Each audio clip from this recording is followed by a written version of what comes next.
मैं हूं आबिद हुसैन शेख। आपका खैर मकदम है 4TV न्यूज़ कर्नाटक एक्सप्रेस में। कर्नाटक में वायरस पीड़ितों की संख्या 105। लॉकडाउन के बाद भी कोरोना वायरस पीड़ितों की संख्या में कोई कमी नहीं आ रही। आज सुबह ही 2 बेंगलुरु और 2 मैसूर जिले के नंजनगुडु में कोरोना वायरस पॉजिटिव के मामले सामने आए हैं। इन 4 पॉजिटिव रिपोर्ट्स को मिलाकर राज्य में वायरस पीड़ितों की संख्या 105 को पहुंच गई है। अप्रैल 14 के बाद SSLC एग्ज़ाम का नया टाइम टेबल। सुरेश कुमार आज चामराजनगर के कोल्लेगाल में मीडिया से बात करते हुए शिक्षा मंत्री सुरेश कुमार ने SSLC के स्टूडेंट से निवेदन किया कि आप निराश ना हो। हमें पता है कि आप लोगों ने पढ़ाई की थी, मगर हालात की मजबूरी से इस इम्तिहान को मुलतवी किया गया। कोरोना से बचाव के लिए घर में रहना भी एक इम्तिहान ही है जिसमें हम सबको पास होना है। किसी भी हाल में पढ़ाई तर्क ना करें। अप्रैल 14 के बाद नए टाइम टेबल निकालने जाने की बात कही शिक्षा मंत्री ने।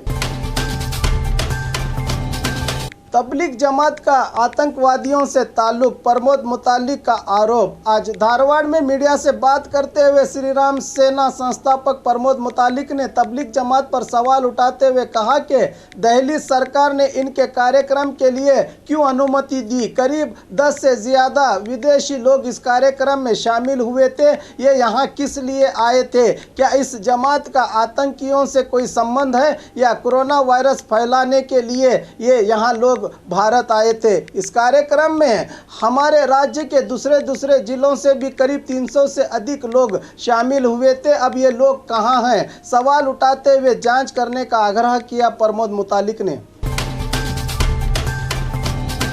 HD के जनता लंगर की शुरुआत। कोरोना वायरस से बचाव के लिए लॉकडाउन की घोषणा के बाद बहुत से मजदूर गरीब लोगों को एक समय का खाना मयसर नहीं हो रहा। इसी को देखते हुए अपनी पत्नी अनीता कुमार स्वामी के क्षेत्र रामनगर श्रीरंगपटना में पूर्व CM कुमार स्वामी ने HD के जनता लंगर के नाम से गरीब लोगों को 3 वक्त खाना खिलाने की व्यवस्था की है। हर बार यहाँ 1000 लोग खाना खा सकते हैं। इसी तरह अपने अपने मत क्षेत्रों में जनता को खाना खिलाने के काम करने के लिए अपने पक्ष के नायकों को आदेश दिया है कुमार स्वामी ने।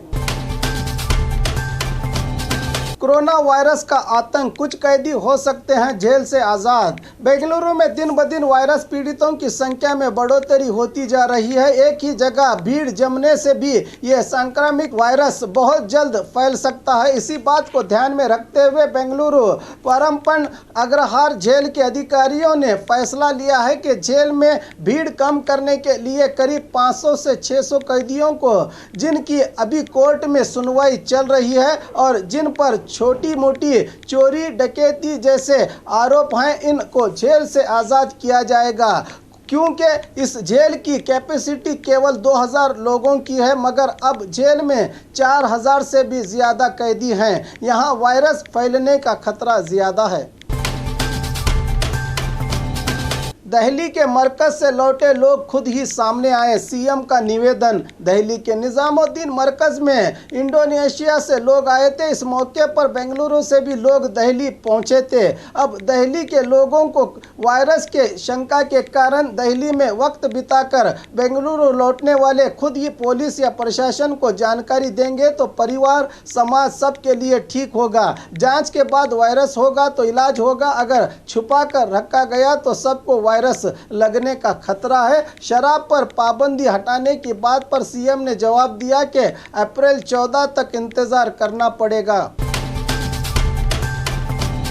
बीदर में अब तक कोई कोरोना वायरस का पॉजिटिव मामला नहीं। जिला अधिकारी आज बीदर में मीडिया से बात करते हुए बीदर जिला अधिकारी डॉक्टर HR महादेवप्पा ने बताया कि पिछले 1 मार्च को दिल्ली से लौटे 26 लोगों की शनाख्त करके इन लोगों के ब्लड सैंपल लैब भेजा जा रहा है। मजहरुद्दीन नामक व्यक्ति की सेहत में हो रही उतार चढ़ाव को देखते हुए इस व्यक्ति का 2 बार सैंपल किया गया। दोनों ही बार इनकी रिपोर्ट नेगेटिव आई है। अब तक जिले में कोई भी कोरोना वायरस से पीड़ित नहीं है, कहा जिला अधिकारी ने।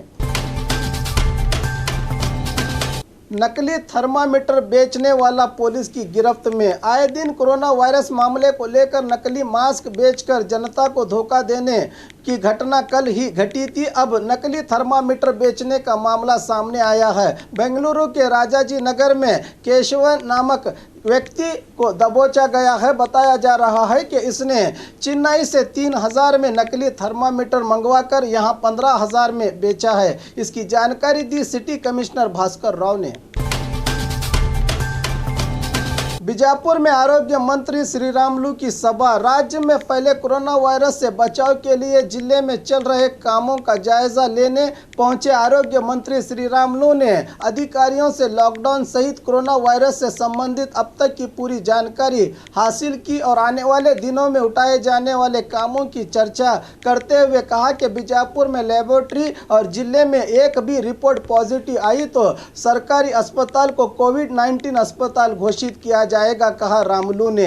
इस सभा में एमएलए यत्नाल यशवंत राय गौड़ा, एमएलसी अरुण शाहपुर, सुनील गौड़ा पाटिल, एसपी अग्रवाल, जिला अधिकारी सहित अन्य अधिकारी रहे मौजूद।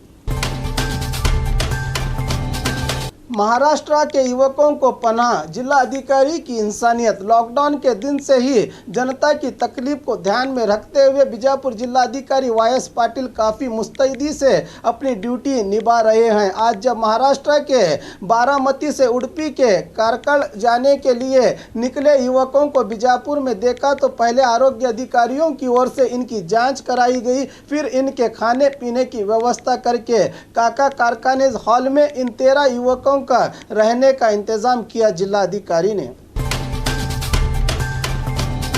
लॉकडाउन और सेक्शन 144 के बाद भी गुलबर्गा एपीएमसी ऐड में लोगों की भीड़। कोरोना वायरस से मौत होने का पहला मामला गुलबर्गा में ही पेश आया था।